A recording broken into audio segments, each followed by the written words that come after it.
Abigail Hartwell placed the ring on the table without a sound, walked into the November cold, and never looked back. She had seen enough. One doorway, one moment, one image. She could never unlearn her sister in the arms of the man she was supposed to marry in less than a day. She didn't scream. She didn't wait for an explanation. She simply disappeared. And for 5 years, she built a life no one could take from her, including him. If this story moves you, subscribe to our channel and follow Abigail's journey all the way to the end. Drop your city in the comments. I want to see how far this story travels. The morning of October 14, 1815, was the kind of morning that made a woman believe the world could be decent. The sky above Harbor's Crossing, Massachusetts, came up pale gold over the Atlantic. Salt air moved through the cedar trees behind the Brooks estate, and the white ribbons that had been tied to the porch column the evening before were still there, fluttering like small surrenders against the October wind. The whole town had spent the week preparing. There were flower arrangements on the church pews, a new dress sewn by Mrs. Aldrich herself, and enough gossip circulating through every household on the Eastern Shore to fill a year's worth of Sunday sermons. Abigail Hartwell was 20 years old, and she was going to be married. She had told herself more than once that week that she was not afraid. She had told herself that Nathaniel Brooks was a good man, not a perfect one, not an easy one, but a man whose hands were steadier than the sea. He built his fortune on, whose voice dropped quiet when the situation called for it and rose when it needed to. She had watched him over 2 years of courtship, observe the way he treated the men on his docks, the way he listened when her father spoke, even when her father said things that weren't worth hearing twice. She had decided. That was what love was. She had decided. Not a feeling that happened to you. A decision you made with open eyes. She was still believing that on the morning of October 14th, when she rose before dawn to fetch her grandmother's brooch from the sewing room on the upper floor of the Brooks estate, where she and Charlotte had been staying the past 3 nights at the invitation of Nathaniel's mother, she did not knock. Later, she would understand that the not knocking was the single detail that changed everything.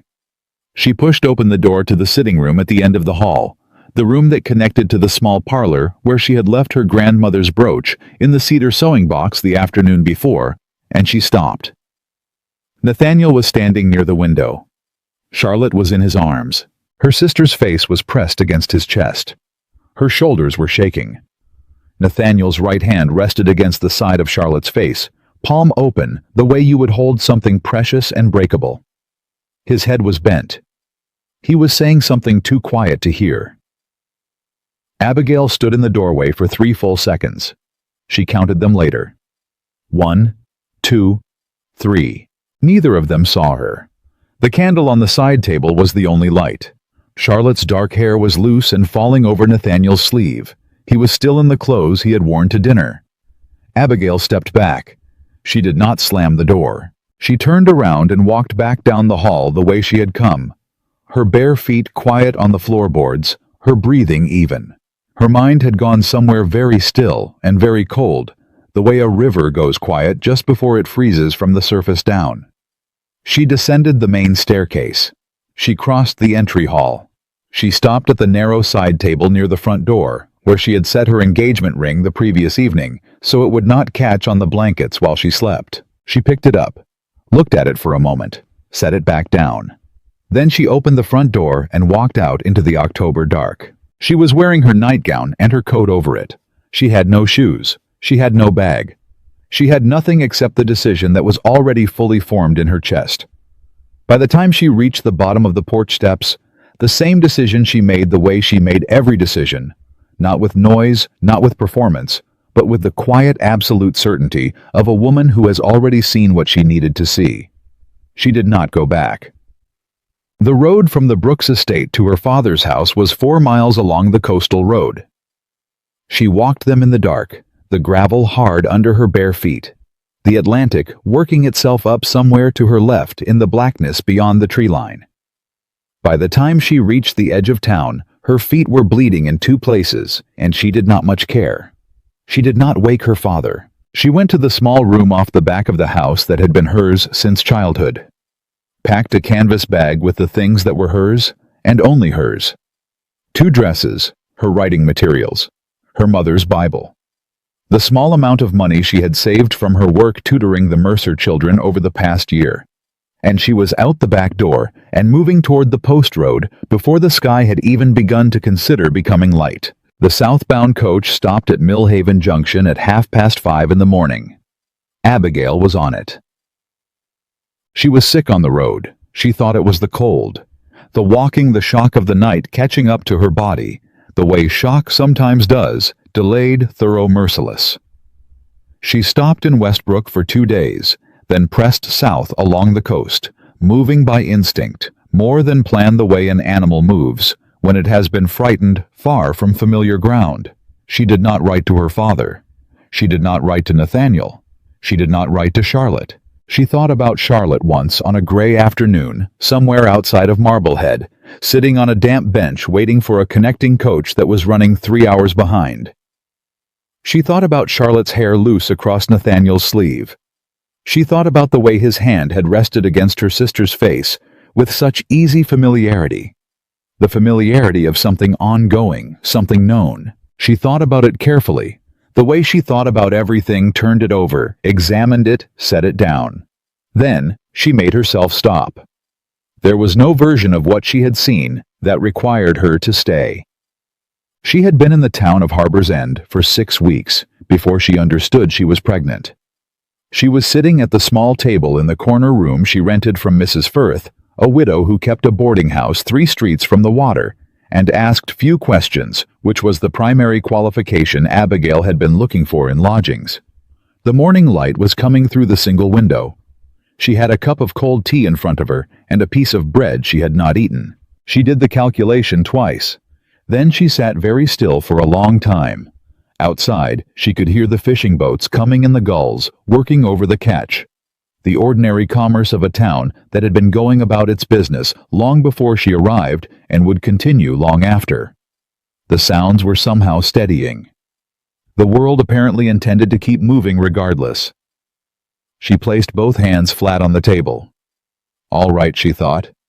Then this is what we are doing. She did not cry. She had not cried since the night she left.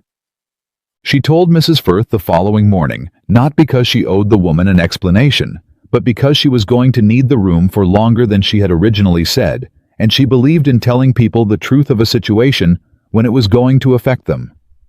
I am with child, she said. I am unmarried. I have money enough for the coming months if I can find work, and I am prepared to leave if that is your preference. But I would rather stay. Mrs. Firth looked at her over the rim of her coffee cup for a long moment. Can you teach? The older woman said finally. I can teach. Mr. Carroll down at the schoolhouse has been looking for an assistant since March. I'll send him a note. Mrs. Firth set down her coffee cup. You'll stay, and you'll take your meals with me.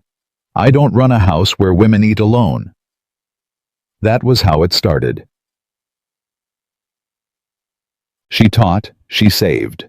She moved when it became practical from Mrs. Firth's boarding house to a small rented cottage on the western edge of town. 2 rooms and a kitchen, a yard that backed against a stand of birch trees, a view of the harbor from the upper window if you stood at just the right angle. It wasn't much.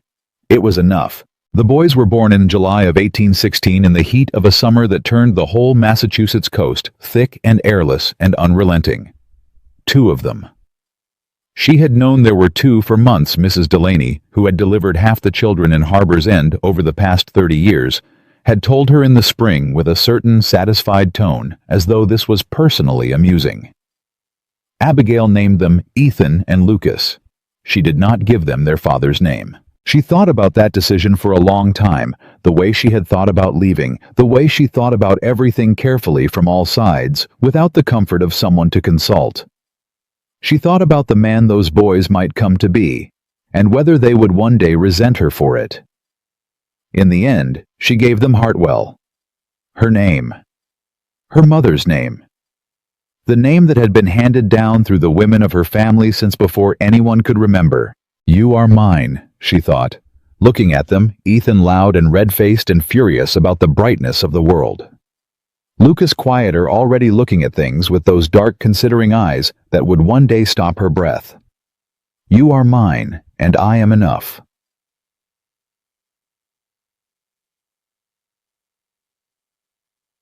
She was a good teacher. That was not vanity. It was an observation she was willing to make clearly, the same way she would observe that the harbor was deep or the winter was long. She had a talent for it, for finding the exact angle at which a difficult idea would become clear, for knowing when a child needed to be pushed, and when they needed to be left alone to find their own footing. The children of Harbor's End learned to read under her watch, and do sums, and write letters to parents and grandparents, and the occasional cousin 3 towns over, and she was proud of that in a quiet, practical way. The town accepted her. Not immediately, and not warmly at first. A young woman alone with 2 babies and no husband was not a thing that generated easy welcome in a Massachusetts fishing town in 1816. There were looks. There were whispers she was not intended to hear, but heard anyway because she had always had excellent hearing and a talent for noticing what people were trying to conceal. She let it pass. She did her work. She was polite without being eager. She did not explain herself to anyone. Over time the looks stopped. Over time she became simply Mrs. Hartwell, not a widow exactly, but a woman whose situation was understood to be complicated and whose competence was beyond dispute. The Mercer family in town brought their children to her, then the Aldrids, then the Coopers. By 1818 she had more students than she could comfortably manage alone and had taken on a younger assistant. She built a life. It was not the life she had planned, and she had made her peace with that. The life she had planned had been built on a foundation that turned out to be made of something less solid than she had believed, and when it collapsed, she had walked away from the rubble and started with the ground underneath. The ground, it turned out, was hers, had always been hers. No one had given it to her. Jonathan Pierce came to Harbor's End in the autumn of 1818. She did not know him at first. He arrived with 2 companions and a formal manner, and took a room at the Anchor Inn on the Harbor Road. And the first time she saw him was outside the dry goods store on a Thursday morning, loading purchases into a rented cart with the studied efficiency of a man who is trying to look like something he is not. She passed him without recognition. It was only later, 3 days later, when Mrs. Firth mentioned with the practiced casualness of a woman who has been collecting information, that Abigail learned who he was.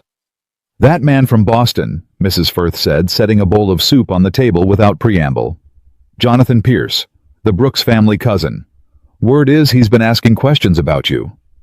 Abigail's hands went still around her mug. "What kind of questions?" she said. It was not really a question. "The kind a man asks when he wants to know if someone is worth finding," Mrs. Firth said. That night, after she had put the boys to bed, Ethan sprawled across his blankets the way he always slept, as though he had been dropped from a height and never bothered to rearrange himself. Lucas curled small and careful. She stood at the kitchen table and thought. If Jonathan Pierce was here, then someone had sent him. There was only one person who would have sent him. She stood at the table for a long time. Then she began, with the careful practicality that was the bedrock of her character, to think about what she needed to do. She was in the schoolhouse 2 mornings later when she heard the carriage. She had her back to the door, writing the day's lesson on the board. November 3rd, 1818. Vocabulary and arithmetic. When she heard the sound of wheels on the road outside, heavier and slower than the usual traffic, the kind of slow that meant something arriving rather than passing through. She did not turn around immediately. She finished writing the date, capped the chalk, set it down on the tray, turned. Through the schoolhouse window across the road and the small yard that separated the building from the main street, she could see a black carriage drawn by a matched pair of grazed dust from the road still settling around the wheels. The driver was stepping down. The carriage door was opening. Nathaniel Brooks stepped onto the ground of Harbor's End. He was taller than she remembered, or perhaps it was just that 5 years had solidified something in him. Widened the shoulders, steadied the stance, removed whatever youth had still been in his face when she left. He was wearing dark traveling clothes, his hat in his hand, and he was looking up and down the main street of Harbor's End with an expression she could not read from this distance, but that she recognized by shape. That was the expression of a man who had been searching for something for a very long time and was trying to make himself believe he had finally found it. She pulled her eyes back to the room. 14 children were watching her. "Open your readers to page 12, she said. Her voice was level. "We're beginning with the vocabulary column on the left side." She made herself stand in front of that class for another 2 hours. She made herself finish the lesson. But her hands, when she turned back to the board to write the next set of words, were not quite steady. And somewhere on the street behind her, she knew Nathaniel Brooks was already asking someone where the schoolteacher lived. She knew because she knew him, and she knew that whatever happened next, whatever conversation was coming for her down that road, the life she had built here, the cottage, the students, the birch trees behind the yard, the harbor in the morning light, Ethan and his loud laugh, and Lucas with his careful eyes, that life was solid. She had built it herself. She had built it with nothing but her own 2 hands, and her refusal to be destroyed by the thing she had seen in that doorway on the morning of October 14th, 1815. And if Nathaniel Brooks thought 5 years and a carriage were enough to undo that, then he had not yet learned the first thing about the woman she had become. She finished the lesson. That was what she told herself she would do, and she did it. Worked through the vocabulary column, called on Thomas Aldred twice when he drifted, corrected Margaret Cooper's arithmetic, with the same even patience she brought to every correction. And when the clock on the wall finally reached noon, and she dismissed the children with their reading assignments, she stood at the front of the empty schoolhouse and allowed herself exactly 30 seconds to feel the full weight of what was happening. 30 seconds. Then she picked up her coat, pinned her hair back into order, and walked out the door. He was standing at the end of the road, not outside the schoolhouse. He hadn't come that far, which told her something. He was 50 yards down near the junction, where the harbor road met the main street, and he had his back to her, watching the fishing boats work their way in from the morning run. He had not seen her come out. She had a moment, just a moment, where she could have turned the other direction and gone home the long way around. She didn't take it. She walked straight down the center of the road, her heels deliberate on the packed dirt, and when she was close enough that she knew he would hear her, she spoke first. "You should have sent a letter." Nathaniel turned. For a moment, neither of them said anything. She watched him take in the woman she was now, not the 20-year-old girl he had last seen in his parlor doorway. Not the person who had packed a bag before dawn and walked into the dark without a word.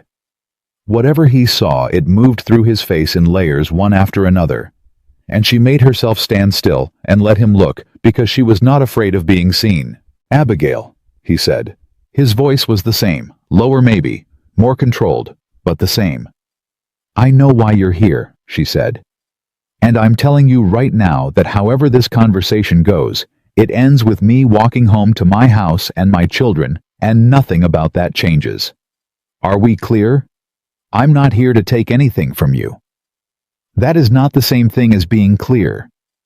He looked at her for another long moment. Then he took a breath. "I've been looking for you for 3 years. I know. You knew. Jonathan Pierce has been in this town for 4 days asking questions about me. If you sent him to find me, I assumed you weren't far behind."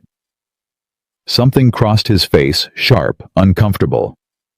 "I didn't send Jonathan to find you. He stopped. Started again. "We need to talk, Abigail. Not here. Somewhere private." "No," she said simply. "No, no. Anything you have to say to me, you say it here in the open in the middle of this street. I'm not stepping into a private room with you. I don't owe you privacy." He held her gaze. She remembered that about him, the way he held his ground without aggression, the way he could be still when other men would have shifted or pushed or filled the silence with noise. It had been one of the things she admired about him once. "All right," he said. "Here then. Say what you came to say." He said, "What you saw that night wasn't what you believed it was." The words hung in the air between them. Around them, the ordinary sounds of Harbor's End continued, a wagon going past behind her, someone calling out to someone down near the docks, a dog barking twice and stopping. The world utterly indifferent. Abigail felt something move in her chest. Not softening, not relief. Something more like the dangerous, quiet feeling of standing at the edge of a cliff and looking down. She kept her voice flat. "You're going to need to do better than that." "Charlotte found papers," Nathaniel said. "The night before the wedding. Documents in my father's desk, contracts, Abigail, legal contracts between my father and yours. The marriage was arranged as a financial instrument. Your father's debts. My father's land interests. They had been negotiating it for 18 months before either of us knew each other existed." She didn't speak. "Charlotte came to me in a panic because she thought she was afraid you would find out from someone else. She was afraid you would think you had never had a choice. I was trying to calm her down. I was trying to tell her that it didn't matter how it started, that what you and I had built was real and separate from what our fathers had arranged." He stopped. His jaw tightened. "And then you were gone." The silence stretched. "Show me the documents," Abigail said. "I have them. I brought them." "Show me." He reached into his coat and produced a folded packet of papers. He held them out. She took them. She unfolded the first page, standing right there in the middle of the road, and read it slowly, her eyes moving down each line with the same methodical attention she brought to everything, and with every line something in her chest did something she was not prepared for. Not grief, worse than grief. The particular nauseating sensation of understanding that the story you have been living for 3 years was built on a missing piece that would have changed everything. She refolded the papers. She did not hand them back. "If you had called for me that night," she said carefully. "If you had come out of that room and told me, I know. If Charlotte had knocked on my door, I know Abigail." 3 years, she said, and her voice for just a moment was not flat at all. 3 years, he agreed. And the way he said it, quiet and final, and without any attempt to defend himself, was somehow the most devastating thing he had said so far. She looked at him for a long moment. Then she said, "You should come to the house." She walked ahead of him. She did not wait or slow her pace or make it easy, and he did not ask her to. He fell in behind her at a respectful distance, and she led him through the back streets of Harbor's End, the way she went every day, past the Cooper's yard, left at the birch grove down the lane, that narrowed where the Delaney fence ran close and stopped at the gate of the cottage. The yard was quiet. It was past noon. The boys would be at the Firth house. She had an arrangement with Mrs. Firth on school days, the older woman watching them through the lunch hour and into the early afternoon. Abigail pushed open the gate and went inside. She did not tell him to follow. He followed. She put the documents on the kitchen table. She put the kettle on. She turned around and found him standing in the middle of the kitchen, looking at the room around him, with an expression she recognized, though it took her a moment to name it. He was looking at what she had built. And he was doing what a person does when they come face to face with proof of something they could not have imagined. He was recalibrating. "Sit down," she said. He sat. She made the tea and set a cup in front of him and sat across the table with the documents between them and said, "Tell me everything, from the beginning, everything you know." He told her. It took a long time. He was methodical about it. She had forgotten that about him, the way he ordered information, the way he laid out a sequence of events without editorializing, without the defensive embroidery that most people added when they were explaining how a disaster had occurred. He told her about the morning after the wedding that wasn't waking to find her gone. The ring on the table, the controlled panic of the first hours, his mother's face, Charlotte's devastation. He told her about the search that had started that same day and had not stopped. He told her about the roads he had ridden, the towns he had walked, the people he had spoken to. He told her about the rumors, the ones that said she was dead, the ones that said she had gone south, the ones that said she had been seen in Portland and Plymouth in a dozen places she had never been. He told her about his father dying in the spring of 1817, and the papers coming to him after, and understanding for the first time the full architecture of what the two families had built around them. He told her about Jonathan, That was when she went still. "Jonathan Pierce," she said. "Tell me specifically." Nathaniel's hands closed around the cup in front of him. "When my father died, the estate came to me, all of it." Jonathan had expected our grandfather had promised him, or Jonathan believed he had promised him a portion of the shipping concerns. When the will was read, there was nothing for him. Everything went to me. And so Jonathan began very quietly to look for leverage. Abigail looked at him steadily. "And my children are leverage." The word leverage landed in the room like a stone dropped in still water. Nathaniel set down the cup. "If the boys can be established as illegitimate," he said carefully.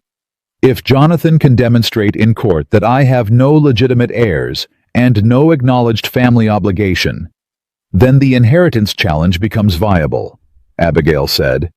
"Yes. And you didn't come here out of love, Nathaniel. You came here because Jonathan Pierce is about to drag my children into a courtroom." He looked at her directly. "I came here because I never stopped looking for you.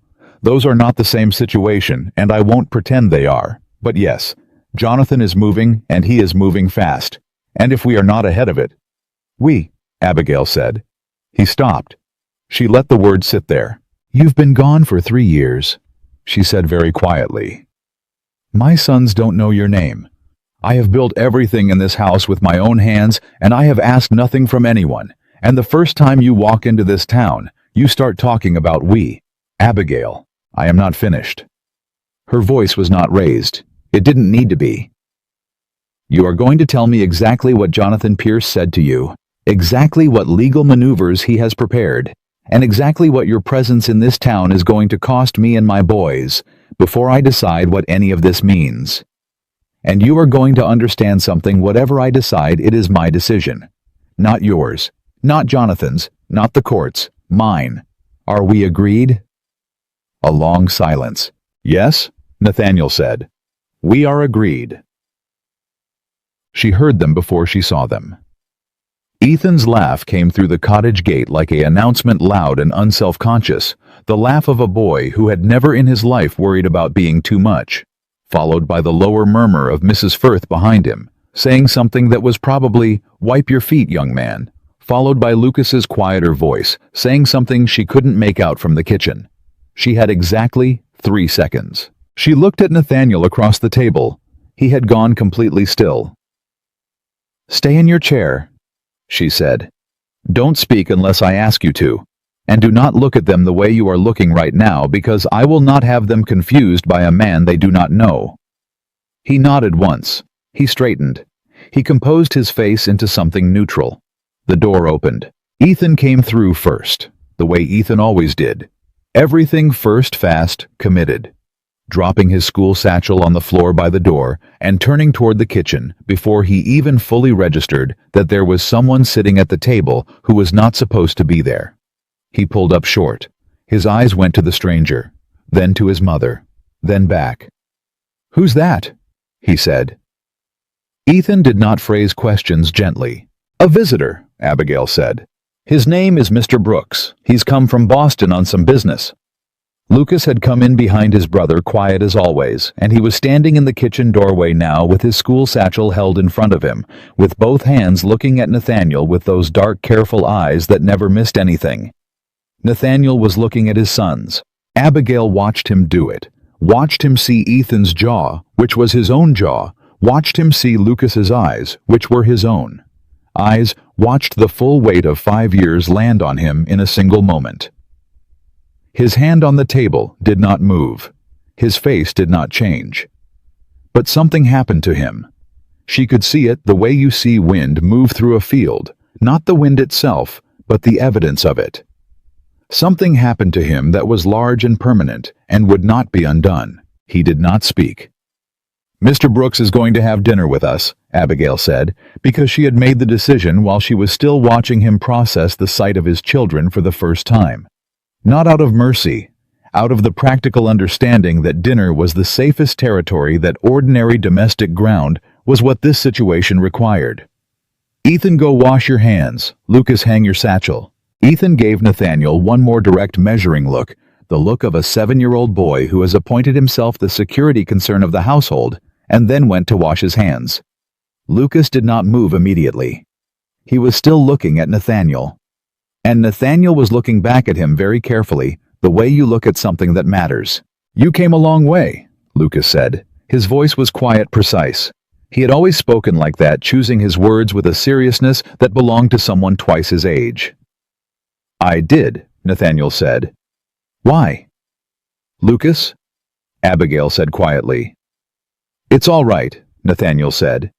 He looked at the boy steadily. "I came because there are some things that matter enough to travel for." Lucas considered this for a moment. Then he hung up his satchel and went to wash his hands beside his brother. Abigail turned to the stove. Her hands were not shaking. She had made sure of that. But she stood there for a moment longer than necessary over the pot, long enough to breathe, long enough to remind herself of what she knew, that she was the one who had built this life. That she was the one who had kept these boys safe. That no carriage arriving from Boston, and no set of legal documents, and no pair of familiar dark eyes across her kitchen table, changed the fundamental fact that she was the one who decided what happened next. She was still deciding. Jonathan Pierce came to the schoolhouse the following morning. She had been expecting it. When a man like Jonathan, careful, strategic, accustomed to using the shape of things rather than the substance, when a man like that had been in a town for 4 days, the direct approach eventually became unavoidable. He would have preferred to work from the edges to gather information and apply pressure through channels that kept his hands clean. But Nathaniel's arrival had changed the timeline. He came at 7 in the morning before the students arrived, and he knocked on the schoolhouse door with the polite, unhurried knock of a man who expects to be let in. She opened the door. Jonathan Pierce was lean and fine-featured, a year or two older than Nathaniel, with the kind of face that arranged itself easily into expressions of courtesy. He had clearly come from money, and was wearing it the way men from money wore it, not loudly, but with a specific quality of assumption that ran through every detail. "Miss Hartwell," he said, "I believe you know who I am." "I do," she said. She did not step back to let him in. "I wonder if we might speak privately." "You may speak here," she said. "I have 15 minutes before my students arrive." He smiled. It did not reach his eyes. "Very efficient. I appreciate that." He put one hand in his coat pocket, casual, deliberate. "I'll be direct then, since time is short. I have been authorized to offer you a settlement, a sum substantial enough to relocate your family comfortably somewhere south, perhaps, or west if you prefer. There would be no legal proceedings, no public unpleasantness, no questions asked about the circumstances of your children's birth." "In exchange for what?" Abigail said. "In exchange for your written acknowledgement that Nathaniel Brooks has no paternal claim to your sons, and your agreement to have no further contact with the Brooks family." Abigail looked at him. She thought about what it would have meant 3 years ago, the money, the escape, the clean, quiet disappearance into somewhere new. She thought about who she would have had to be to take that offer. A different woman. A woman who believed her only option was to run. "No," she said. Jonathan's pleasant expression did not change. "You should take time to consider." "I said no." She held the door. "You have about 12 minutes left before my students arrive, Mr. Pierce, and I'd suggest you spend them walking back to wherever you came from, because this conversation is finished." He looked at her for a long moment. Then the pleasant expression shifted, not to anger, not quite, but to something colder and more calculated underneath. "You understand?" he said quietly. "That if this goes to court, the questions about your sons will be public. This town will hear every detail. Your position here, your school." "I understand exactly what you're threatening," Abigail said. "And I want you to understand something in return. I have spent 3 years building my life in this town, and there is not one person in Harbor's End who does not know exactly what kind of woman I am. You may bring whatever you like into a courtroom. The truth is not afraid of daylight." She took a step forward. He held his ground, but only barely. "Get off my doorstep, Mr. Pierce." He left. She closed the door. She stood in the empty schoolhouse with her hands at her sides and the blood moving fast through her veins, and the absolute clarifying certainty of a woman who has made up her mind. She was not running. Not this time. Not ever again. She found Nathaniel at the Anchor Inn that evening after the boys were in bed and Mrs. Firth had come to sit with them. She walked through the inn's front room without looking at the other people eating their suppers and knocked on the door of the room the innkeeper had told her was his. He opened it immediately, as though he had been standing close to it. "Jonathan came to the schoolhouse this morning," she said. "I know. He told me. He offered me money to disappear." "I know that too." Nathaniel's voice was tight. "Abigail, I did not send him here. I did not authorize—" "I know you didn't." She looked at him steadily. "I know the difference between what you do and what he does. I always have." She paused. "I told him no." Something moved through Nathaniel's face. "I'm not running," she said. "I don't know yet what I'm willing to do about the rest of it about you, about what you told me yesterday, about any of that. I haven't decided. But I am not letting Jonathan Pierce erase my sons from their own lives, and I am not disappearing so that man can take what isn't his. So if there is a legal fight coming, then it is coming, and I intend to be standing in it." Nathaniel looked at her for a long moment. "I will stand next to you," he said. "I haven't asked you to." "I know," he said quietly. "I'm telling you anyway." She stood in the hallway outside his door, and she thought about the ring on the entry table, and the cold October road under her bare feet, and the two small faces sleeping in the cottage at the end of her lane. She thought about every morning she had gotten up before dawn and made something out of nothing, and every evening she had sat in the silence of her own small house and known that she had done it herself. She thought about Lucas's face at the kitchen table. "You came a long way. Why?"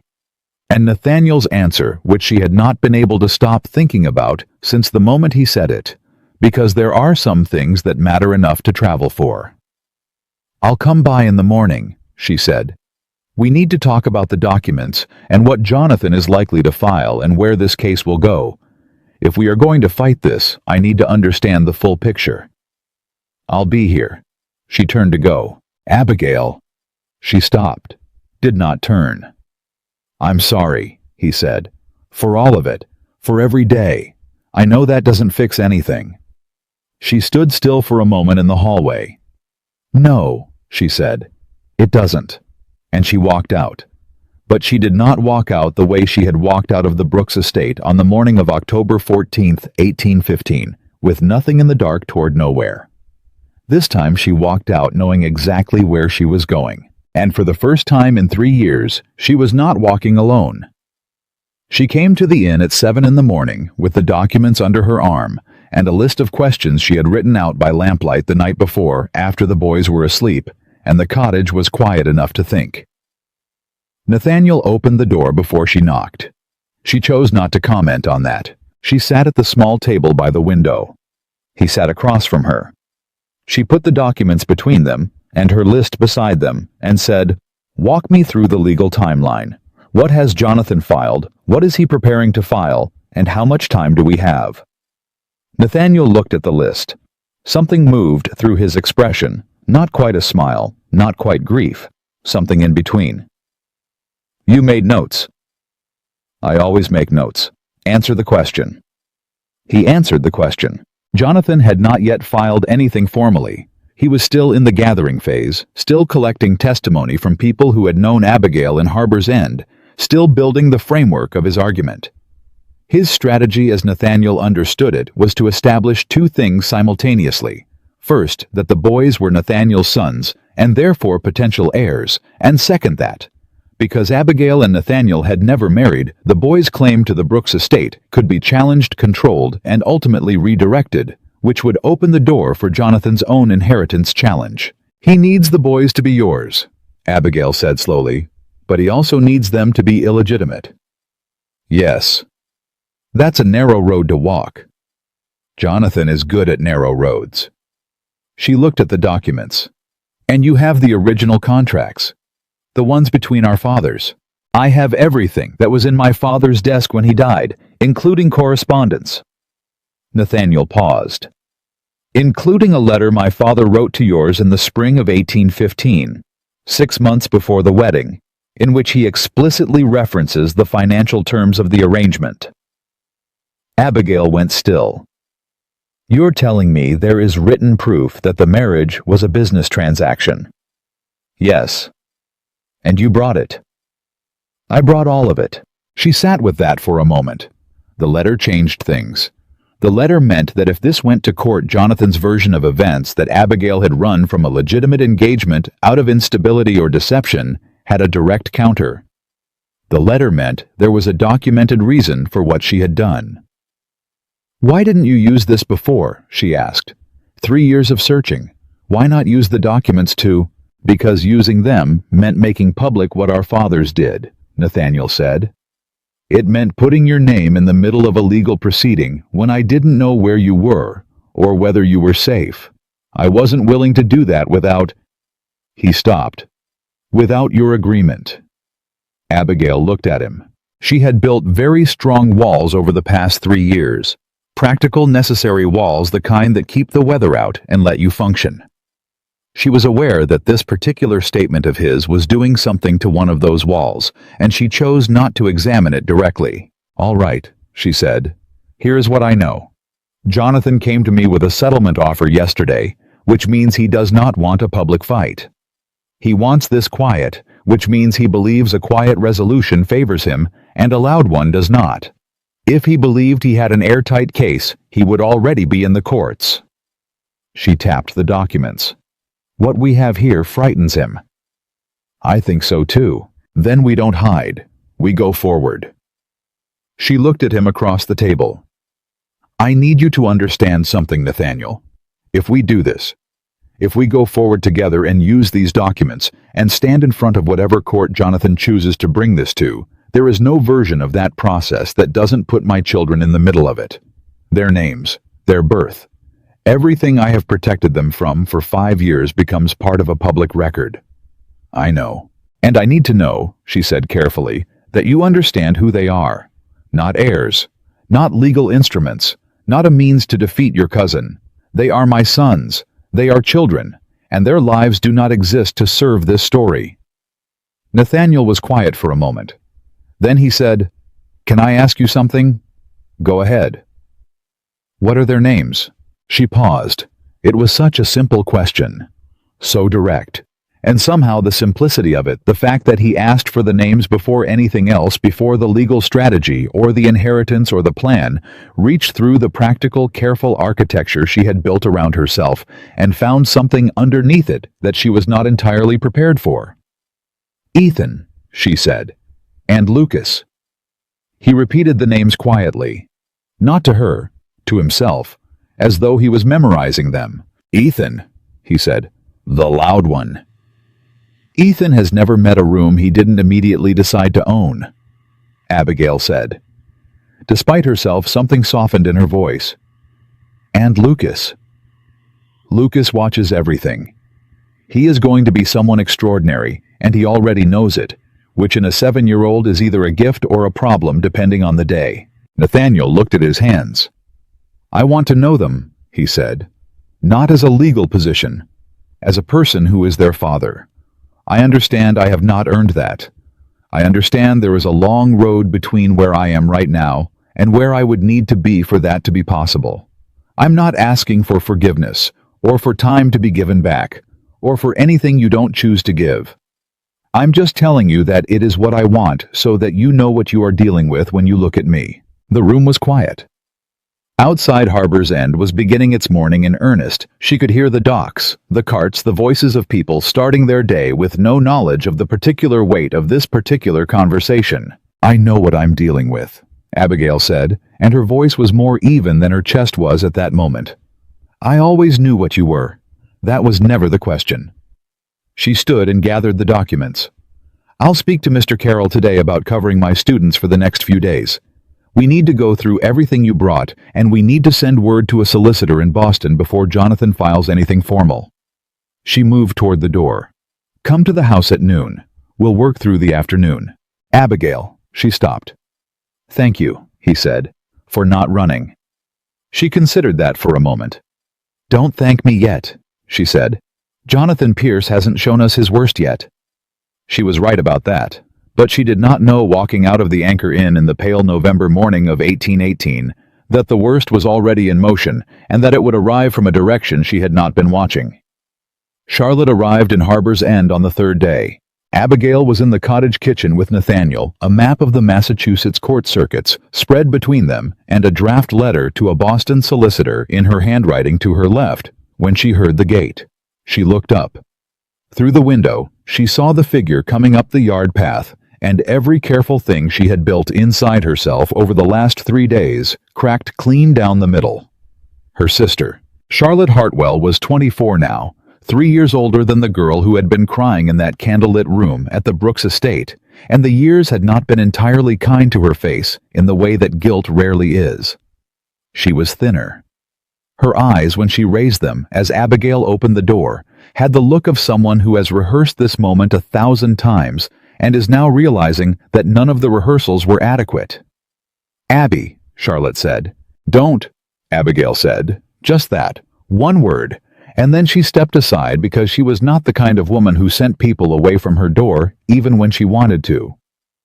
Charlotte came inside. She saw Nathaniel at the table and went absolutely still. "Sit down, Charlotte," Abigail said. "Both of you sit down. I am going to make tea, and nobody is going to say anything that is not factual and useful until it is poured." She made the tea. She poured it. She sat. Then she looked at her sister and said, "Explain." Charlotte explained.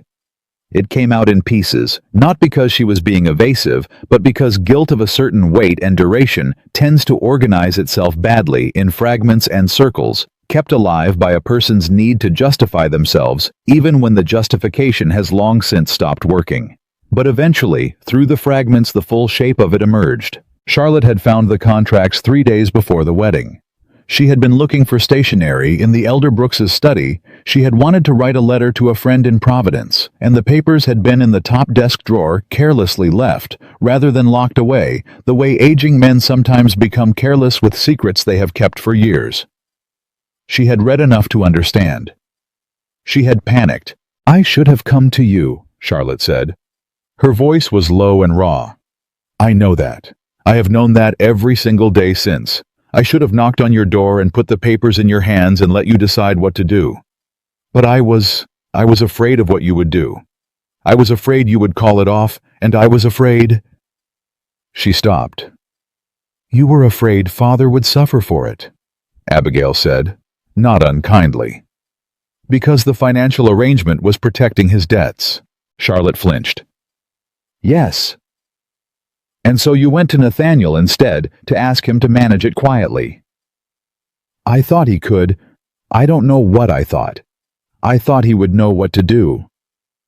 "And I walked in," Abigail said. "And you walked in." Charlotte's eyes went wet. "I heard the door. I heard you on the stairs. And by the time I got to the hall, you were already gone. We looked for you that whole night. Nathaniel rode out before dawn." "I know," Nathaniel said quietly.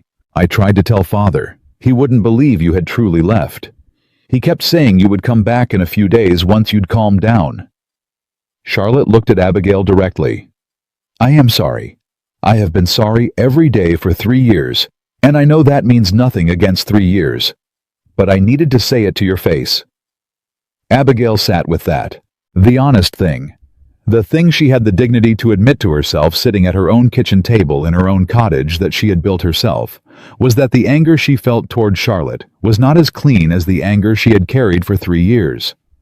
Because the woman across the table from her had been 21 and frightened and trying to protect their father, and had made a terrible choice from a place of love rather than malice. That did not erase 3 years. That did not give back the October road under her bare feet, or the solitude of 2 pregnancies and 2 births with no family present, or the 1,000 mornings she had gotten up alone. But it changed the shape of the thing. "You're going to stay," Abigail said finally. Charlotte blinked. "I'm what?"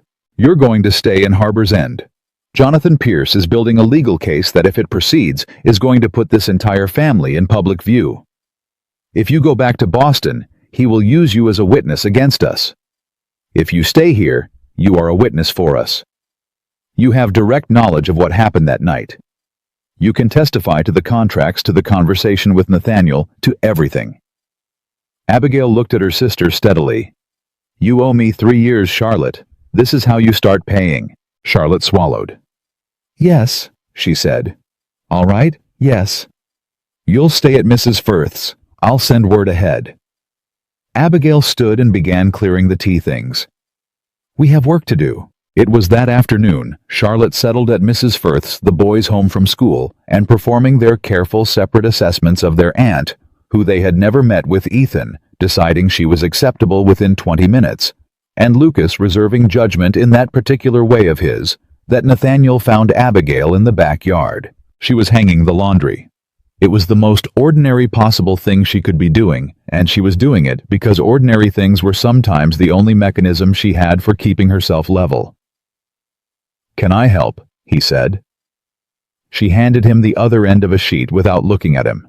They worked for a moment in silence. Then he said, How are you? I'm fine. Abigail. She glanced at him sideways. I'm not fine, but I'm functional, which is what matters. Seeing Charlotte was something I've been dreading for 3 years and is now behind me, which is a relief, even if it doesn't feel like one yet. She pinned the sheet, reached for the next. I'm not ready to forgive her. I may not be ready for some time, but I'm not going to let my anger at her be the thing that loses this fight. You've thought about all of this. I've thought about everything. He was quiet for a moment. Then, the boys were asking about me this morning. She stopped. What do you mean? Ethan came out to the yard before you were up. He asked me directly. He said, Are you the reason we don't have a father? Abigail closed her eyes briefly. He didn't. He absolutely did. In exactly that tone. The tone that means he has been thinking about it since the moment I walked in, and he's decided the direct approach is more efficient than waiting. Despite everything, something in her chest did a thing she was not prepared for: a sudden, unwilling warmth. Because that was Ethan entirely. That was her son to his bones. What did you tell him? She said. I told him, Nathaniel said carefully, that I was someone who had made mistakes and was trying to understand if it was possible to make them right, and that I was not there to take anything from them or from their mother, and that whatever happened, it would be their mother who decided it. Abigail looked at him. Then he asked if I knew how to fish, Nathaniel said, and when I said yes, he said I could stay for breakfast. She let out a breath that was almost a laugh. Then the gate at the end of the yard opened, and Jonathan Pierce walked in. He did not knock. He did not call ahead. He walked straight into the yard with 2 men behind him, men she did not recognize. Men with the specific quality of people who are paid to stand behind other people and say nothing. And he stopped 10 feet from where she and Nathaniel stood with the laundry between them. I apologize for the interruption, Jonathan said. He did not sound apologetic. I've just come from a meeting with the county recorder.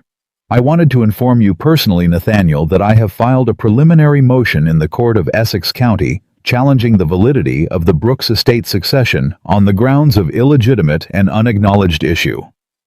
His eyes moved to Abigail. The filing specifically names the Hartwell children. Their full examination will be required. Abigail felt the cold go through her. Not fear. Something more focused than fear. The specific clarifying anger of a mother who has been told that her children are going to be put in the middle of something they did not cause. You filed today, Nathaniel said. His voice was controlled, dangerously controlled. As of this morning, I'm afraid the timeline for a quiet resolution has passed. Jonathan's pleasant expression had the particular quality of a man who is enjoying himself and wants you to know it while maintaining plausible deniability. I did offer Miss Hartwell a settlement. She declined. You threatened her, Nathaniel said. I offered her a choice. Jonathan looked at Abigail. That offer remains on the table incidentally. The motion can be withdrawn if... "Get out of my yard," Abigail said. The words were quiet, absolute. The same tone she had used at the schoolhouse door, the same tone she had been using for 3 years when the world tried to make her smaller than she was. Jonathan's pleasant expression held. "Miss Hartwell." "I said get out!" She took 2 steps forward. The men behind Jonathan shifted. She did not slow down. "You have filed your motion. You have delivered your message. You are now trespassing on my property, and if you are not through that gate in the next 10 seconds, I will have the town constable here before you reach the road. Are we finished?" Jonathan held her gaze for a moment. Then he turned and walked back through the gate. The 2 men followed him. The gate closed. Silence. Nathaniel was standing very still behind her. She turned. His face had gone through several things in the last 90 seconds and had settled on something that looked underneath the anger like something she hadn't seen on him before. "What?" she said. "Nothing," he said. "Only—" He stopped. "Nathaniel, I was going to say," he said quietly, "that I have been looking for you for 3 years, and I am standing here watching you face down a legal threat in your own backyard with the laundry still in your hands, and I need you to know." He stopped again. "I need you to know that I understand now. What I cost you. Not just the years. All of it. What you had to become to survive what I failed to prevent. And I am—" His voice went quiet. "I am so sorry that you had to be this strong alone." The yard was very still. The laundry moved in the wind between them. Abigail stood with the anger still moving through her bloodstream from the last 10 minutes, and his words sitting somewhere underneath it, in a place she had been keeping very carefully locked. And she thought about all the right things to say, the measured things, the self-protective things, the things that kept the walls where they needed to be. She said none of them. "We have a solicitor to reach before evening," she said. "And I need to talk to the constable about Jonathan's filing before tomorrow morning. And at some point today, I need to sit down with the boys and tell them—" She stopped, swallowed. "Tell them something. I haven't decided what yet." "Tell them the truth," Nathaniel said. "They're 7. "They're your sons," he said. "Which means they can handle more than you think." She looked at him for a long moment. "Come inside," she said. "We have work to do." He followed her. And this time when she moved through the kitchen door, she did not think about whether he was behind her. She already knew he was. What she didn't know, what neither of them knew, working through the afternoon over documents and draft letters, while the boys played in the next room and Charlotte settled into Mrs. Firth's spare room down the lane, was that Jonathan Pierce had not come to the yard to deliver a message. He had come to see how they would respond. And he had seen exactly what he needed to see. That evening, the first story appeared in the Gloucester Courier. A brief item halfway down the 3rd page phrased in the careful language of public record, but unmistakably deliberate in its construction. A legal motion has been filed in Essex County regarding the succession of the Brooks estate. The matter involves the alleged natural children of Nathaniel Brooks of Boston and a Miss Hartwell, currently residing in Harbor's End, under circumstances that the motion describes as concealed and irregular. The Gloucester Courier was read in every household within 30 miles. By the following morning, every person in Harbor's End knew. By the following morning, the war had truly begun. The newspaper was on her doorstep before she was dressed. She found it when she opened the front door at 5:30 in the morning, the way she opened it every morning to check the weather before starting the fire. It was folded and placed deliberately, not tossed, not dropped, but placed centered on the top step, the 3rd page facing up with the item already visible. Someone had wanted her to find it first thing. She picked it up, read it once, set it on the kitchen table, made the fire, put the kettle on, read it again. Then she sat down and allowed herself exactly the amount of time it took for the water to boil, to feel the full weight of what Jonathan Pierce had done. Alleged natural children. Concealed and irregular. 2 phrases. Carefully chosen. Legally vague enough to be unprovable, as slander specific enough to do their work in the imagination of every person who read them over their morning coffee. She had been in Harbor's End for 3 years. She had built her reputation here with the same patience and precision she brought to everything. One student at a time, one neighbor at a time, one honest interaction at a time. And Jonathan Pierce, with 8 words in a regional newspaper, had taken a crowbar to the foundation of it. The kettle boiled. She made the tea. When the boys came down, she was sitting at the table with her second cup, and her expression arranged into something steady. Ethan read the room immediately, he always did, and sat down without his usual thunder, watching her with those sharp eyes. Lucas sat beside him and said nothing, which was how Lucas said everything. "Is something happening?" Ethan said. "Yes," Abigail said. "Something is happening and I'm going to explain it to you. But I need you both to listen all the way to the end before you ask questions. Can you do that?" Ethan looked at Lucas. Lucas gave a small nod. "Yes, ma'am," Ethan said. She told them. Not all of it, not the contracts, not the full architecture of the legal motion, not the financial warfare between old men that had set all of this in motion before either of them had drawn a first breath. She told them the parts that were theirs to know. She told them that Mr. Brooks was their father.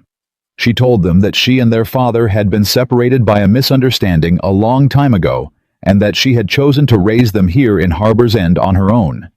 She told them that a man named Jonathan Pierce was trying to use their family to take something that did not belong to him, and that their names were in a newspaper because of it, and that people in town might say things in the coming days that were unkind. She watched their faces while she talked. Ethan went through anger, confusion, and a return to anger in approximately 90 seconds, which was consistent with his general processing speed. Lucas went somewhere quieter and deeper, and she knew he would not surface from it for some time. When she finished, Ethan said, "He's actually our father." "Yes." "And he came here to find us." "He came here for several reasons. That was one of them." Ethan thought about this. "The fishing," he said. Abigail blinked. "What?" "He offered to take us fishing. Yesterday when you were inside." Ethan looked at her with the particular expression of a 7-year-old working out a logical chain. If he was just here for legal reasons, he wouldn't have said that. Abigail looked at her son and felt something move through her that was not easy to name. "No," she said carefully. "He probably wouldn't have." Lucas had not spoken through any of this. Now he looked up from whatever internal place he had been in and said, "What does irregular mean?" She went still. "It means," she said, "that someone is trying to make our family sound like something shameful. And it is not." "I know it's not," Lucas said simply. Then he picked up his spoon and went back to his porridge as though the matter was settled, because for Lucas, apparently, it was. The town divided by noon. That was how fast it happened. That was the thing about a small town with a newspaper and a story that had all the ingredients people required. Wealth scandal, a woman alone, children without a recognized father, a powerful man's arrival. By the time Abigail walked to the schoolhouse at 7:30, she could feel it in the way people looked at her on the road. Some of the looks were the old ones, the warm, familiar nods of people who knew her and had known her for 3 years and had made their decision about her character long before this week. Those people looked at her directly, steadily, with the specific quality of folks who are telling you without words that they are not moved. But some of the looks were different. Mrs. Cooper, whose daughter Margaret had been Abigail's student for 2 years, crossed to the other side of the road rather than pass her on the walk. A man she did not know well, a newcomer, a merchant who had set up near the docks 6 months ago, stood outside his shop and watched her go by with an expression she recognized, the look of someone performing the calculation of which side it is safer to be on. She kept walking. The schoolhouse was full when she arrived. 22 children, all of them having heard from their parents this morning what the newspaper had said, all of them looking at her with the particular combination of loyalty and uncertainty that children carry when the adults in their world are uncertain. She stood in front of them, and she thought, "These are my students. This is my classroom." And nothing that Jonathan Pierce has filed in Essex County changes what happens in these 4 walls. "Good morning," she said. "Page 14. Let's begin." The day held. What did not hold was the afternoon. She was walking home at 3 o'clock when the Cooper boy, not Margaret, the older brother 16, and already built like his father working at the docks, on afternoons stepped out from the alley beside the barrel maker's shop and said loud enough for the two women walking ahead of Abigail to hear, "My mother says you're a liar." Abigail stopped. She turned to look at him. He had the look of a boy who has been sent to do something by someone older and is now slightly regretting it in the presence of the actual person, but is too committed to back down. She looked at him for a long moment. "Your mother," she said quietly, "has known me for 3 years. When Margaret came to me, unable to write her own name, I sat with her every afternoon for 6 weeks until she could. When your mother was ill in the winter of 16, I brought food to your house 3 times and asked for nothing in return." She held his gaze. "Whatever your mother has decided this week, she knows who I am. And so do you." The boy said nothing. Abigail turned and walked home, but her hands in her coat pockets were shaking, not from fear. She needed to be clear about that. It was not fear. It was fury. The clean, bright kind that comes from having worked for something for years and watching someone try to pick it apart for no reason except greed. She had done everything right. She had been decent and diligent and honest and present, and she had not asked for a single thing from a single person that she had not earned, and Jonathan Pierce had spent 1 day and 8 words undoing the labor of 3 years. Nathaniel was at the cottage when she arrived. He was in the yard with Ethan, who had apparently decided that the fishing invitation from yesterday remained valid and had collected a pair of cane poles from the storage shed. He and Nathaniel were threading line when she came through the gate, and Ethan looked up with the expression of someone who has been waiting for permission. "Can we go to the harbor?" Ethan said.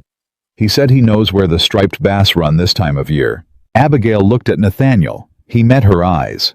He had seen the shaking in her hands, she was sure of it, though her hands were still now. He did not say anything about it. "An hour," she said. "Before dark. Stay on the public dock." Ethan was already moving toward the gate. Nathaniel paused beside her. "Are you all right?" "I'm fine." "Abigail." "I'm angry," she said quietly. "I'm very angry. And I am not going to aim that at you right now because you are not the appropriate target. Go take my son fishing. I'll talk to Charlotte about the solicitor's response while you're gone." He went. She stood in the empty yard and let herself be angry for 30 seconds without the boys watching, without anyone watching. Then she went inside. The solicitor's name was Mr. Henry Ames, and his letter arrived the following morning from Boston fast, which meant Nathaniel had sent an urgent rider. Ames was brief and professional, and the news was not good.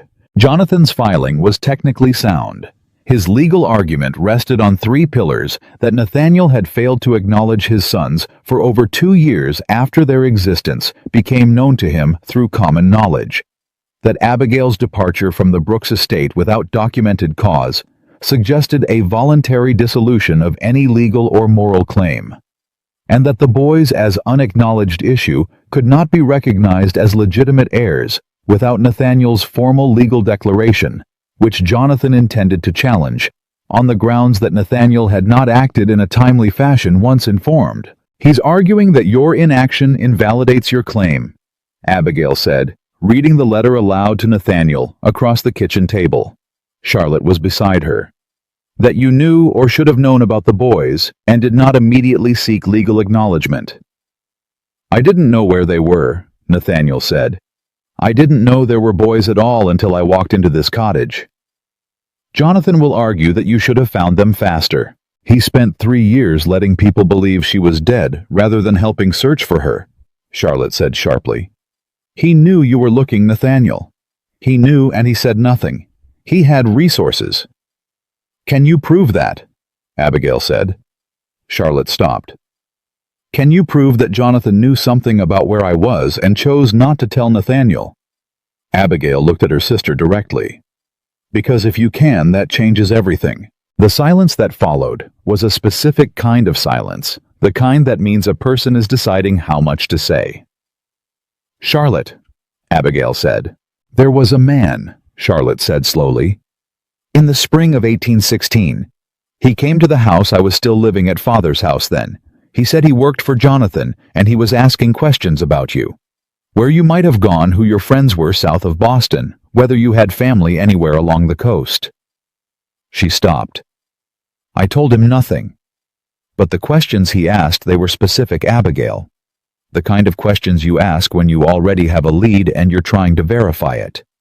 Not the kind you ask at the beginning of a search. Abigail's hands went flat on the table. "He already knew," she said. "I think so. I think he knew or close to knew where you were by the spring of 1816. And I think he chose not to tell Nathaniel because as long as you were unfound, the inheritance situation remained favorable to him." The kitchen was very still. Nathaniel had gone a color that was not quite white and not quite anything else. "He knew," he said. His voice was quiet, in the way a fire is quiet right before the wood catches completely. "This is what we bring to Ames," Abigail said. She was already moving, already pulling paper toward her. "Charlotte testifies to the investigator's visit. We request the court compel disclosure of any investigators Jonathan employed between 1815 and 1818. If we can demonstrate that Jonathan had access to information about my location and suppressed it from Nathaniel, his entire argument about Nathaniel's failure to act in a timely fashion collapses." "He'll deny it," Charlotte said. "Let him deny it under oath," Abigail said. "That is what courts are for." The hearing was set for December 14th in Salem. They had 3 weeks. What happened in those 3 weeks would have broken a different kind of household. The newspaper item was followed by 2 more, each one slightly more pointed than the last. Each one clearly fed by someone close to Jonathan with a taste for incremental damage. The second item questioned whether Abigail had been a resident of Harbor's End long enough to be covered by the relevant county statutes. The third and worst ran under the headline, "Children of Disputed Origin at Center of Brooks Estate Challenge," and included the boys' names. Ethan's name in a newspaper. Lucas's name in a newspaper. Abigail read it at the kitchen table at 6 in the morning, and she did not allow herself the 30 seconds this time because she was afraid if she started, she would not stop. She folded the paper, put it in the fire, made the tea. When Nathaniel arrived at 8, she told him and watched his face do what it did when something hit him at the level that mattered: the jaw, the stillness, the particular quality of a man who is deciding how to channel something that wants to be destructive into something useful. "I want to go to the Courier," he said. "Absolutely not." "Abigail, you go to that newspaper angry, and you give Jonathan exactly the spectacle he wants. You sit down at a desk and you write. You write a formal public statement acknowledging Ethan and Lucas as your sons, witnessed and signed and delivered to the Courier for publication. You do not argue. You do not attack. You state a fact." She looked at him. Facts are harder to fight than feelings. He sat down. He wrote. The statement ran 4 days later. 11 lines. Clear, formal, unambiguous. I, Nathaniel Brooks of the Brooks Shipping Concerns of Boston, Massachusetts, do hereby formally and publicly acknowledge Ethan Hartwell and Lucas Hartwell as my sons, born of Abigail Hartwell of Harbor's End, and declare my full paternal responsibility for their welfare and future. 11 lines. Mrs. Firth read it aloud at the breakfast table and wept openly, which she would have denied if asked. 3 of Abigail's students came to the schoolhouse the next morning with notes from their parents. Not notes about the situation, just ordinary notes, the kind that said, Mary has a cough, please keep her from the cold window, and Thomas forgot his arithmetic page. Here it is, the ordinary commerce of trust, continuing. Mrs. Cooper's daughter Margaret came back. Abigail said nothing about it. She simply pointed Margaret to her usual seat and continued the lesson. Jonathan Pierce came to the schoolhouse for the second time on a Thursday morning 8 days before the hearing, and this time he was not alone. He had a man with him who introduced himself as Mr. Greer and who had the look of a lawyer in the way that lawyers have a specific look, something in the eyes, a quality of constant calculation. We would like to speak with the children, Jonathan said. The words hit the room like something thrown. Abigail was standing at the front of her classroom with 22 children behind her. She took a single step forward, putting herself squarely between Jonathan Pierce and every child in that room. And when she spoke, her voice was so controlled, it was almost pleasant. "You will not," she said. "Miss Hartwell, as part of the Essex County proceeding." "My children are 7 years old," she said. "They are not parties to this case. They have not been subpoenaed. They have not been summoned. And you have not been granted any court authorization to approach them directly, because if you had been, you would have led with that document instead of walking into my classroom with a lawyer and a smile." She moved one more step forward. "Get out of my school." Mr. Greer said carefully, "Any attempt to obstruct the courts, any attempt to interrogate children without their legal guardian present and without a court order is what will be obstructed," Abigail said. "You're welcome to file a motion. I will respond to it. In the meantime, you are frightening my students, and you have 5 seconds." Jonathan's eyes moved past her to the rows of children. Something shifted in his face. Not conscience, not quite, but the recognition of a tactical miscalculation. Coming to the school had been a mistake, and he knew it, and she knew he knew it. He left. The door closed. Abigail turned back to her class. 22 pairs of eyes, all of them on her. In the third row, Ethan had his jaw set in a way that was so precisely Nathaniel's jaw that it was briefly difficult to look at. In the second row, Thomas Aldred, 9 years old, gap-toothed the most reliable bellwether of the room's collective mood, slowly started clapping. Within 3 seconds, every child in the room was clapping. Abigail stood at the front of her classroom, and she thought, "You do not get to take this from me." "All right," she said.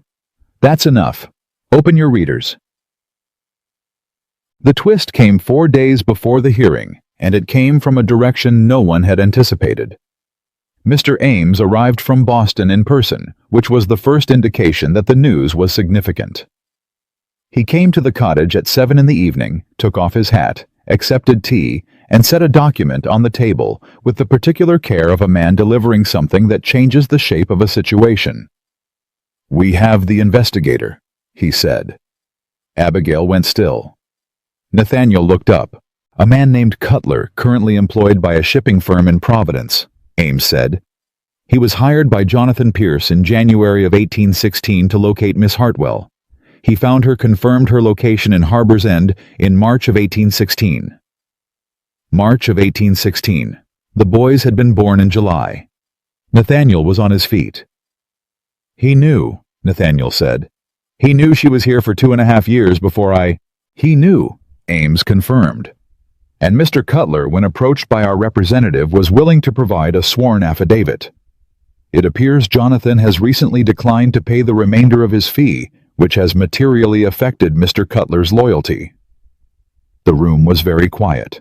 Abigail looked at the document on the table. She thought about March of 1816. She thought about every morning from March of 1816 forward, the hundreds of mornings she had gotten up alone and made something out of nothing, while a man in Boston sat on the knowledge of where she was and chose his own inheritance over the truth. She thought about Lucas's birth and Ethan's, both of them arriving in the July heat with Mrs. Delaney, and no one else, no family, no one who shared their blood in the room. "Is it enough?" she said. Her voice was steady. "Combined with Charlotte's testimony about the investigator's visit and the contracts between your father's and Nathaniel's formal acknowledgement," Ames said. "Yes, Miss Hartwell, I believe it is enough." She nodded once. "Then we will be ready on the 14th, she said. After Ames left, the cottage was quiet. Charlotte had taken the boys for the evening. She had been doing that more often over the past week, the two of them building something careful and tentative that Abigail was watching without comment. The kitchen was just her and Nathaniel and the document on the table. Nathaniel said, "I owe you 2.5 years more than I thought." "Yes," she said. "You do." Abigail, "Don't," she said quietly. "Not unkindly. Not tonight. Tonight I need to think about the hearing and what Ames needs from me and how to make sure the boys are somewhere safe on the 14th so they don't have to sit in a courthouse." She looked at him. "We are not finished, you and I. There is a great deal still between us that has not been said, and will need to be, but not tonight." He looked at her for a long moment. "All right," he said. She picked up the document from the table and brought it to the lamp to read it again carefully, line by line. Outside Harbor's End was going about its evening, the docks settling, the last light going out in the houses along the harbor road, the Atlantic doing what it always did, indifferent and enormous and permanent. Abigail read the affidavit. She read it again, and for the first time since the black carriage had appeared on the road outside her schoolhouse, she felt something that was not anger and not fear and not the grinding forward motion of a woman who has no choice but to keep moving. She felt quietly and carefully, and without letting herself put too much weight on it, something that felt like the edges of a door opening. She was not through it yet, but she could see the light. The morning of December 14th arrived, the way hard days tend to arrive quietly, without announcement, with the ordinary sounds of a world that does not adjust itself for what is about to happen inside it. Abigail was awake before the fire needed tending. She lay in the dark for a few minutes, listening to the cottage breathe around her, the particular silence of a house where two small boys were still sleeping, the creak of the boards settling in the cold, the Atlantic working at the shore somewhere behind the birch trees. She had been living in this cottage for 2 years. She knew every sound it made. She had learned them the way you learn the sounds of something you are responsible for, attentively, permanently. She got up. She made the fire. She made the tea. She was dressed and at the kitchen table with her notes when Charlotte came down at 5:30, already carrying her own coat. "The boys," Abigail said. "Still sleeping. Mrs. Firth will be here at 6. They'll go to her house for the day." Charlotte sat down. She looked at her sister across the table with the particular expression she had been wearing for the past week, a composite of guilt and determination, and the daily effort of a person who has decided to make themselves useful as a form of penance. "How are you?" "I'm ready," Abigail said. Charlotte looked at her for a moment. "Abby, whatever you're going to say, save it until tonight," Abigail said, not unkindly. "I need everything I have today for the courtroom. There's nothing left over for anything else." Charlotte nodded. She understood. That was one of the things that had shifted between them over the past 3 weeks. Charlotte had stopped trying to have the conversation before it was time, which was a form of respect that Abigail was quietly noting. Nathaniel knocked at 6, which was when they had agreed. And when she opened the door, he looked at her with an expression that asked a question without words. She answered it the same way, a single nod that meant, "Yes, I'm ready. Let's go." And she picked up her coat and her document case and walked out of the cottage into the December morning without looking back. She would look back tonight. Tonight would be for looking back. Today was for going forward. Chad. The Essex County Courthouse in Salem was a 3-hour ride, and they arrived with 40 minutes to spare, which was exactly the margin Abigail had planned for. Mr. Ames was waiting outside with his clerk, a young man named Tobias, who had ink on 2 fingers and the focused expression of someone who has been awake since 4 in the morning, doing exactly the kind of detailed preparation that wins cases. "Jonathan arrived 20 minutes ago," Ames said quietly. "He has 2 lawyers, Greer and a man from Boston named Whitfield. Whitfield is expensive." "Is he good?" Nathaniel said. "He is very good," Ames said, "which is why we are going to be better." He looked at Abigail. "Miss Hartwell, I need to remind you, your testimony will be the center of this. Not the documents, not the affidavit, not Charlotte's account. You. The court needs to see who you are, not who Jonathan has described in his filings." "I know who I am," Abigail said. "Then let them see it," Ames said simply. They went inside. The courtroom was not large. The winter light came through the high windows at a low angle and fell across the room in long, cold bars. The gallery had perhaps 30 people in it, more than she had expected for a preliminary motion hearing, which meant the Courier's coverage had done its work. She recognized 2 faces from Harbor's End. She did not let her eyes linger. Jonathan Pierce was already seated at the plaintiff's table with Greer and Whitfield on either side of him. He looked up when they entered. His face arranged itself into the pleasant expression she had come to understand as his working mask. The one that said, "I have no personal feeling about this. It is merely a legal matter." And he nodded once in the way people nod when they are performing civility. Abigail did not nod back. She sat down. She placed her document case on the table in front of her. She folded her hands on top of it. Beside her, Nathaniel was still. Across the aisle, Jonathan began a quiet conversation with Whitfield. The judge entered at 9 o'clock precisely. His name was Judge Caleb Marsh, and he was 60-something, with the look of a man who has heard a great many arguments and is not easily impressed by any of them. He settled into his chair, reviewed the papers in front of him for a long moment, and said, "This is the matter of Pierce versus Brooks regarding the succession challenge to the Brooks estate. Is counsel present for both parties? Both parties confirmed." "We'll begin with the plaintiff's presentation," Marsh said. "Mr. Whitfield." Whitfield stood. He was good. Ames had not been wrong about that. He was precise and measured, and he built Jonathan's case the way a careful carpenter builds a structure from the foundation up, each piece fitted exactly to the next. He established the terms of the Brooks estate. He established Nathaniel's failure, as he called it, to formalize any acknowledgement of the Hartwell children prior to the previous month's public statement. He established that Abigail had left the Brooks household without documentation, without explanation, without any legal record of cause. He used the phrase voluntary abandonment of the established arrangement twice. He used the phrase children of disputed legitimacy once. That once was enough. Abigail felt Nathaniel's hand close briefly over hers under the table. She did not pull it away. She let it stay for 3 seconds, exactly long enough to accept what he was offering, and then she moved her hand back to the document case. She needed her hands steady. When Whitfield sat down, Ames stood. He began with Charlotte. Charlotte took the witness stand with her spine straight and her hands folded in her lap, and the particular quality of a woman who is terrified and doing it anyway, which was Abigail thought the bravest Charlotte had ever been. She testified to the night before the wedding, the contracts, the panic, the conversation with Nathaniel, the misunderstanding that had ended everything. She testified to the investigator's visit in the spring of 1816, to the questions the man had asked, to the specificity of his knowledge.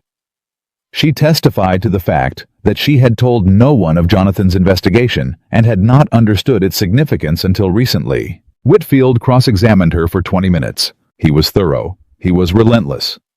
He questioned her memory, her motives, her relationship with Abigail, her presence in Harbor's End, her reasons for coming forward now rather than 3 years ago. Charlotte answered every question. She did not deflect. She did not embellish. She told the truth in the plainest possible language, and when Whitfield tried to lead her toward inconsistency, she simply said, "That is not what I said," and repeated exactly what she had said. When she stepped down, she met Abigail's eyes across the room. Abigail gave her a single nod. Charlotte's eyes went bright for a moment. Then she steadied. Mr. Cutler's affidavit was read into the record by Tobias, because Cutler himself was in Providence and had provided a notarized statement rather than appearing in person. Whitfield objected to its admission. Marsh reviewed it for 2 long minutes and overruled the objection. Whitfield objected again. Marsh said, "Noted. Overruled." The tone of a man who will not be spending more time on this. The affidavit established that Jonathan Pierce had hired Cutler in January of 1816, that Cutler had located Abigail in Harbor's End in March of 1816, that he had confirmed her identity and her situation. The woman is living as a schoolteacher under her own name. She appears to be with child or recently delivered. She has not made contact with the Brooks family, and that he had delivered this information directly to Jonathan Pierce and had received payment for it. March of 1816. 19 months before Jonathan had made any legal move. 19 months of knowing and saying nothing. 19 months of letting Nathaniel search while sitting on the answer. The gallery had gone very quiet. Jonathan Pierce across the aisle had not moved. He was still wearing the pleasant expression, but something underneath it had shifted.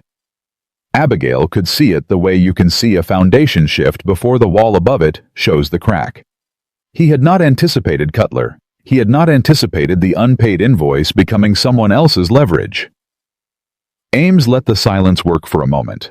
Then he called Nathaniel. Nathaniel took the stand and answered every question, the way he answered every question directly, without embroidery, without the defensive performance that the situation might have licensed. He testified to the contracts his father had kept, to his own ignorance of them, until his father's death, to the 3 years of searching, to the morning he had arrived in Harbor's End, and understood for the first time that he had sons. He testified to what Jonathan had known and when he had known it. Whitfield cross-examined him hard. He asked about the years of inaction. He asked why, if Nathaniel had been so desperately searching, it had taken him until 1818 to locate Miss Hartwell, when she had been living under her own name in an accessible Massachusetts town. He asked whether Nathaniel's sudden interest in his sons was connected to the inheritance challenge rather than to genuine paternal feeling. Nathaniel looked at Whitfield steadily. "My cousin knew where Abigail was for 2.5 years, and did not tell me," he said. "When I ask myself why it took me until 1818, that is the answer. He is sitting at that table. You might ask him." A sound went through the gallery. Marsh raised his hand. The gallery settled. Whitfield moved on. Then Ames called Abigail. She stood. She walked to the witness stand. She sat down and looked out at the room, at Nathaniel, at the table, at Charlotte, in the gallery, at Jonathan, with his lawyers, at the 30 people she did not know who had come to watch. And she made a decision that she had been in truth-making for 3 weeks. She was going to tell the truth. All of it. Not the legally strategic version, not the version shaped for maximum effect. The plain version. Because she had nothing to hide and never had, and she was finished with the premise that the circumstances of her life required defense. Ames began simply. "Miss Hartwell, can you describe the events of the night of October 13th, 1815? She described them. She described the doorway, and what she had seen, and what she had understood, and what she had done. She described the walk in the cold. She described the coach at Millhaven Junction. She described Harbor's End, and Mrs. Firth, and the schoolhouse, and the cottage, and the July morning when Ethan and Lucas had arrived into the world, with all the noise and insistence that characterized them. She described the 3 years she had spent building a life with her own hands and asking for nothing from anyone. She did not frame it as tragedy. She did not frame it as triumph. She described it the way she described everything, clearly, factually, with the economy of a woman who respects the truth enough not to dress it up. Then Ames asked, "Miss Hartwell, did you at any point conceal the identity of your children's father with intent to defraud or damage the Brooks estate?" "No," she said. "Did you leave the Brooks household in October of 1815 with any intent to deny Nathaniel Brooks access to his children?" She paused. She wanted to get this exactly right. "I left," she said, "because I believed I had seen proof that the man I was going to marry had betrayed me with my own sister. I did not know I was with child when I left. When I understood that I was, I made the decision to raise my children independently because I had no reason to believe the foundation of their father's commitment was solid. That decision was mine, and I stand by it." She looked directly at Judge Marsh.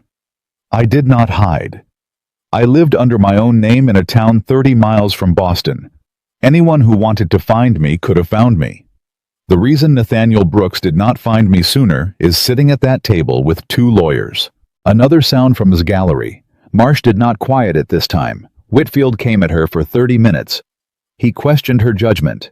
He questioned her fitness. He implied carefully that a woman who abandoned an engagement hours before the ceremony and raised children in secret was not a stable foundation for any legal or moral claim. He used the word impulsive twice, and the phrase acting without counsel 3 times. Abigail answered every question. She did not raise her voice. She did not become defensive. She answered each question with the specific, grounded precision of a woman who has had 3 years to know her own mind and is not confused by someone else's version of it. When Whitfield called her decision to leave impulsive, she said, "A woman who removes herself from a household where she believes herself betrayed, who travels alone and supports herself and raises 2 children to health and education on a teacher's salary, is not acting impulsively. She is acting with the only resources available to her. When he called it acting without counsel, she said, "I was the counsel. That was sufficient." The gallery was very quiet. When Whitfield finally sat down, he did not look satisfied. Judge Marsh recessed for 1 hour. Abigail sat in the hallway on a wooden bench with Charlotte on one side and Nathaniel on the other, and she did not speak. She was wrung out in the way that telling the truth in public will wring a person not ashamed, not uncertain, simply emptied of the specific energy that honesty at that scale requires. Charlotte put her hand over Abigail's, and this time Abigail did not move hers away. Nathaniel was looking at the floor. "Whatever he decides," Abigail said. "I know," Nathaniel said. "My life is not contingent on this outcome." "I know that too." He looked at her. "But I want you to know, regardless of the ruling, what Jonathan did the 2.5 years. We will deal with that later," Abigail said. "Tonight, when the boys are in bed and we have time to say it properly." He held her gaze. "Tonight," he agreed. When Marsh returned and the courtroom settled and the judge opened the papers in front of him and began to read, Abigail sat straight in her chair with her hands folded and her breathing even, and she thought about Ethan at Mrs. Firth's. Right now, probably interrogating Mrs. Firth about something she didn't want to be interrogated about. She thought about Lucas probably drawing in the margins of whatever book Mrs. Firth had given him to keep him occupied, those careful, precise lines of his that already looked like something real. She thought, whatever happens in this room, I am going home to them tonight. That was enough. That had always been enough. Marsh said, "The court finds that the plaintiff's challenge to the Brooks estate succession is not supported by sufficient evidence to proceed. The affidavit of record establishes that the plaintiff had material knowledge of the location and circumstances of Miss Hartwell and her children for a period of no less than 2 years prior to this filing, knowledge which he withheld from the acknowledged father. The plaintiff's argument regarding Nathaniel Brooks's failure to act in a timely fashion therefore fails on its foundational premise." He turned a page. The court further finds that the contracts presented by the defense establishing the arranged nature of the original engagement between the Brooks and Hartwell families, and Charlotte Hartwell's testimony regarding the events of October 13, 1815, provide adequate grounds to establish that Abigail Hartwell's departure from the engagement was neither fraudulent nor indicative of moral turpitude. He looked up from the papers. "The motion is denied in its entirety. The succession of the Brooks estate remains with Nathaniel Brooks. Court costs are assessed to the plaintiff." He looked across at Jonathan Pierce. "Mr. Pierce, I would further note for the record that the withholding of information relevant to a father's search for his children, which is what this affidavit establishes, is something this court views with considerable gravity. Should further evidence emerge regarding the nature and extent of that withholding, this court would be prepared to hear it." He closed the folder. "We're adjourned." Jonathan Pierce left the courtroom without looking at any of them. His lawyers followed. The gallery began to move and talk around them. Ames was saying something to Tobias. Charlotte had both hands over her mouth. Nathaniel was standing very still beside Abigail with an expression she had not seen on him before. Not relief. Exactly not triumph. Something quieter and more private than either of those. The expression of a man who has been carrying something for 3 years and has just been allowed to set it down. Abigail stood. She thought she would feel more than this, some great rush of something, some overwhelming release. Instead, what she felt was clean. Simple. Like a window that has been stuck for a long time finally opening and letting the air through. She picked up her document case.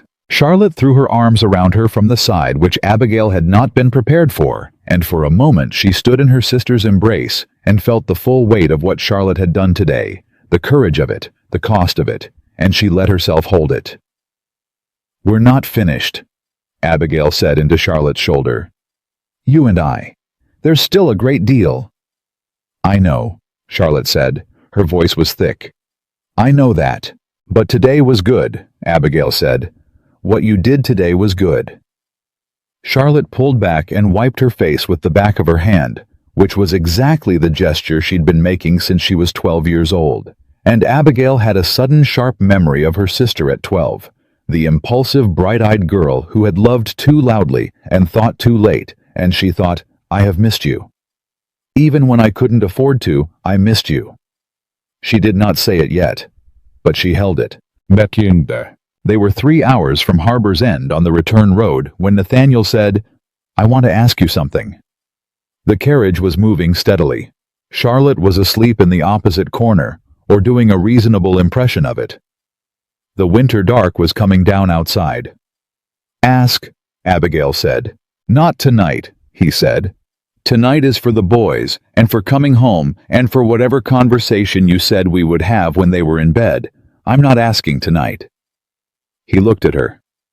I'm telling you I'm going to ask, so that you know it's coming, so that you have time to think about it if you need to.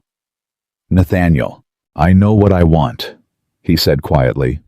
I know what I am asking, and I know it is not a simple question, and I know the answer may not be what I want it to be, and I know that whatever you decide I will respect it. But I am telling you that I am going to ask because I believe you deserve to know that it is coming, rather than having it arrive without warning. Abigail looked at him in the dark of the carriage. She thought about October 14th, 1815. The ring on the table, the cold road under her bare feet, the canvas bag with everything that was hers and only hers.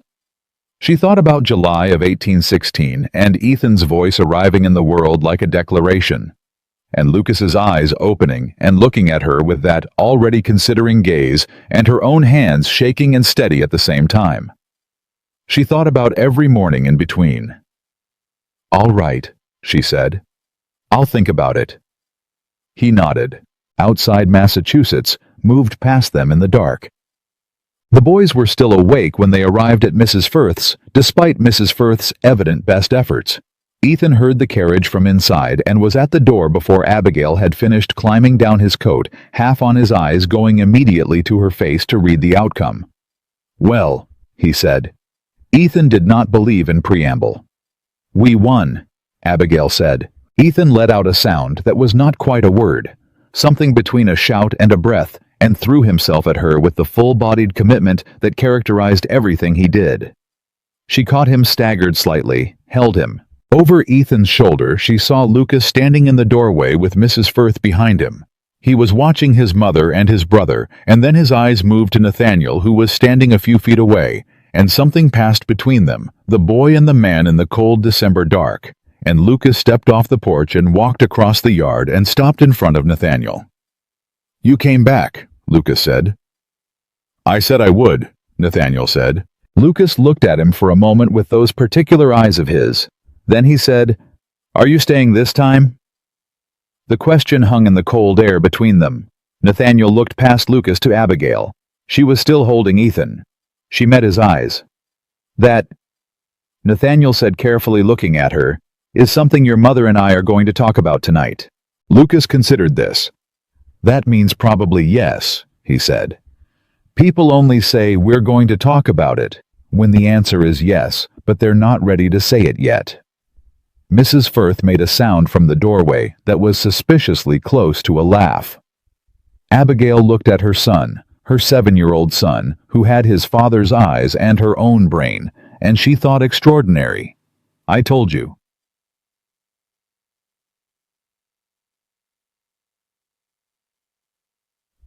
She talked to Nathaniel after the boys were in bed. She had sent Charlotte to the sitting room with a book and a candle, and she and Nathaniel sat at the kitchen table with the lamp between them and the cottage quiet around them, and she said, Ask. He asked, not the way she had expected him to ask, not with the formal language of a man presenting a legal arrangement or a wealthy man offering terms. He asked the way a person asks when they have been waiting a long time and have thought carefully about every word, and have decided that the truth without decoration is the only version worth saying. He told her that he was not asking her to give back anything she had taken for herself, not the independence, not the cottage, not the school, not the life she had built in Harbor's End. He told her he was not asking to become the center of anything. He was not asking to be needed. He was asking whether there was room in the life she had built for the choice of him. Not because she had to. Not because the boys needed a father, though they did, and he wanted to be one. But because he had loved her at 20 years old, across a parlor in a Boston house, and had loved her for every year since, and was standing in her kitchen now asking whether that meant anything at all. Abigail sat with that for a long moment. The fire crackled. The cottage breathed around them. "You understand," she said, "that everything I have built here is mine. The school, this house, the life. It doesn't become yours because I know. And the boys will decide in their own time what they want to call you and what you are to them. I will not instruct them." "I know that too. And I am not 20 years old," she said. "I am not the woman who stood in that doorway. I am considerably less patient than she was and more difficult, and I have very little tolerance for people who are not direct with me." "I noticed," he said. Something moved through her, the same unwilling warmth that had been working at the walls for 3 weeks, patient and persistent the way water works at stone. "I will not give you my answer tonight," she said. He nodded. "But I am not saying no." He went very still. "I am saying," she said carefully, "that I need time. That what I saw in that doorway 3 years ago left something in me that doesn't disappear because of an affidavit and a court ruling. And I am not willing to build something new on top of something that isn't fully cleared away. I need—" She stopped, started again. "I need to see who you are here. Not in Boston, not in a courtroom, not in a crisis. Here, in this town, with those 2 boys. Ordinary mornings, ordinary difficulties. I need to see that before I can tell you what is possible." Nathaniel looked at her for a long moment. "Then I'll stay," he said. "In Harbor's End. For as long as it takes," he said. "However long you need. I'll find work. I have the shipping connections. There are merchants along this coast who would welcome the partnership. I'm not going back to Boston and waiting for your answer through a letter." He held her gaze. "I'll be here. You can watch." She looked at him. "All right," she said. She stood. She picked up the lamp. She walked to the hallway that led to the boys' room, and she stopped, and she turned back. "Nathaniel." He looked up. "Thank you," she said, "for not making me run again." He held her gaze. "You were never going to run," he said quietly. "You stopped running a long time before I got here. I just needed to catch up." She stood there for one more moment. Then she went to check on her sons, her boys, her Ethan, and her Lucas, sleeping in the small rooms of the cottage she had built for them out of nothing but her own refusal to be less than what she was. And she listened to their breathing in the dark, and she thought about the road ahead, the long ordinary road of trust rebuilt slowly, and a family made not from circumstance, but from choice. It would not be easy. She knew that. Nothing real ever was. But she was Abigail Hartwell.